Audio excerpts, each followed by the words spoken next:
अस्सलामु अलैकुम वरहमतुल्लाहि वबरकातुहू। सब कैसे हैं? ठीक है।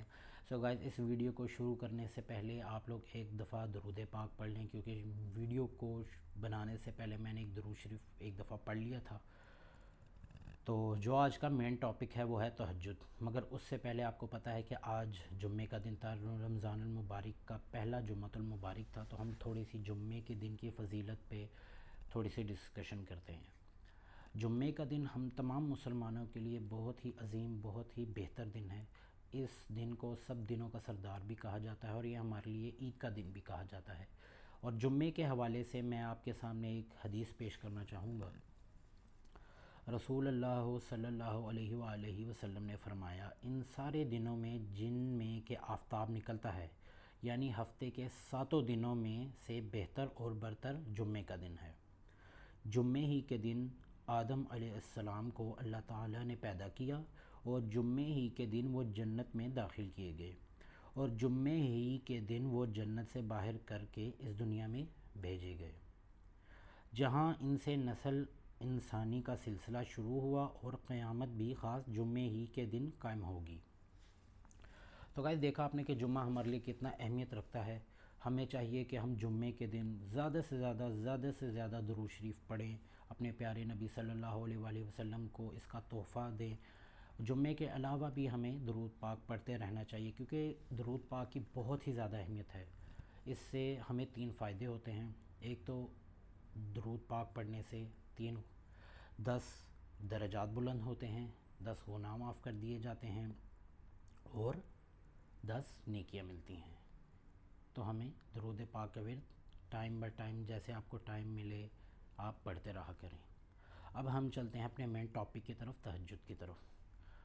तो बेसिकली तहज्जुद का कॉन्सेप्ट जो है, पहले उससे मैं एक चीज़ क्लियर कर देना चाहता हूँ। पहले तो आप अपने 5 वक्ता नमाज की पाबंदी करें, क्योंकि जो फ़र्ज़ नमाज है सॉरी जो फ़र्ज़ नमाज है उसकी पकड़ होगी आपको, उससे पूछा जाएगा।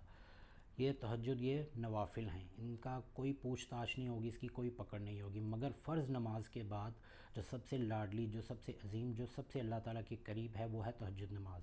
वो इसलिए कि जब इंसान रात को उठकर अपनी नींद को छोड़कर, गर्म बिस्तर छोड़कर अल्लाह की बारगाह में हाज़िर होता है, तो अल्लाह ताला उस इंसान से इतना खुश होता है कि ऐ मेरे बंदे, तू मेरे लिए आया, तो मैं अब तेरी कोई दुआ, कोई इस तरह रद्द नहीं करूँगा।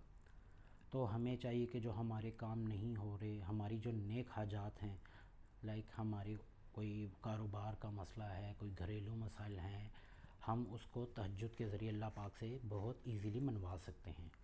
तो तहज्जुद के लिए बेहतर ये है कि आप सो जाएं। ठीक है, ये शर्त नहीं है कि अगर आप सोते नहीं तो तहज्जुद नहीं होगी। बेहतर यह है कि आप तहज्जुद के लिए सो जाएं, तो फिर आप आखिरी पहर फ़जर की नमाज़ से पहले उठें, तहज्जुद की नियत करें और तहज्जुद अदा कर दें। और जो इसका वक्त है वो इशा के बाद स्टार्ट हो जाता है, सुबह फ़जर की नमाज से पहले तक। अगर तो आपको पता है कि आप उठ सकते हैं, तो आप इशा के बाद सो जाएं, उसके बाद फ़जर से पहले आप किसी टाइम भी उठकर तहज्जुद अदा कर सकते हैं। अगर आपको लगता है कि आप तहज्जुद के लिए नहीं उठ सकते, तो आप इशा की नमाज़ के बाद तहज्जुद पढ़ें, उसके बाद फिर वितर पढ़ें और अपनी तहज्जुद अदा कर लें। अच्छा, कई कई रवायात में आता है कि इसकी 2-2 करके रकत आप पढ़ सकते हैं, 8 रकत पढ़ें। उसके बाद जब आप तहज्जुद के नवाफिल अदा कर लें, उसके बाद आप वितर पढ़ें और उसके बाद दुआ करें जो आपकी हाजत है, तो इंशाल्लाह वो ज़रूर पूरी होगी। उसमें इस तरह है कि आपने पहले ये करना है कि 2-2 रकत पढ़नी है। अगर आप नहीं उठ सकते, तो आप इस तरह करें कि पहले ही इशा के साथ ही आप अपने वितर पढ़ लें, तो रात को जब उठें या आपके पास टाइम हो, तो आप आराम से तहज्जुद के नफिल अदा कर लें। वरना इसमें इस तरह है कि आपने टोटल 11 रकात में इसको करना है। 11 रकात कैसे, 2-2 करके आप 8 नवाफिल अदा कर लें, उसके बाद 3 वितर पढ़ लें, उसके बाद आपकी तहज्जुद आपकी कंप्लीट हो जाएगी। उसके साथ आपको एक और चीज़ बताता हूँ कि अगर आप अपनी किसी ज़रूरी हाजत के लिए नमाज़ पढ़ रहे हैं, नवाफिल पढ़ रहे हैं, तो उसमें आप ये काम करें कि इशा के बाद आप नमाज़ पढ़ें।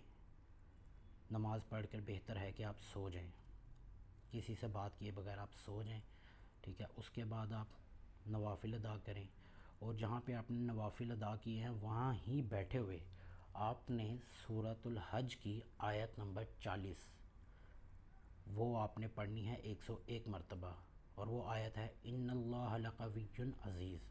101 مرتبہ پڑھیں، جو اپنی حاجت ہیں اللہ کی بارگاہ میں پیش کریں، دل سے دعا مانگے، تو انشاءاللہ تعالی وہ آپ کی دعا، وہ آپ کی نیک حاجت جو ہے وہ ضرور اللہ پاک اپنی بارگاہ میں قبول و منظور فرمائیں گے۔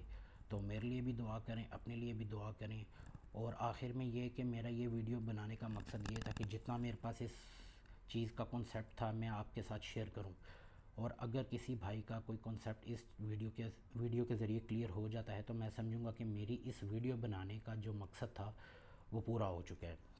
تو زیادہ سے زیادہ دعا کریں، ذکر کریں، نوافل ادا کریں، اس رمضان میں اپنے لیے دعا کریں، اپنے بڑوں کے لیے، اپنے بزرگان کے لیے زیادہ سے زیادہ دعا کریں۔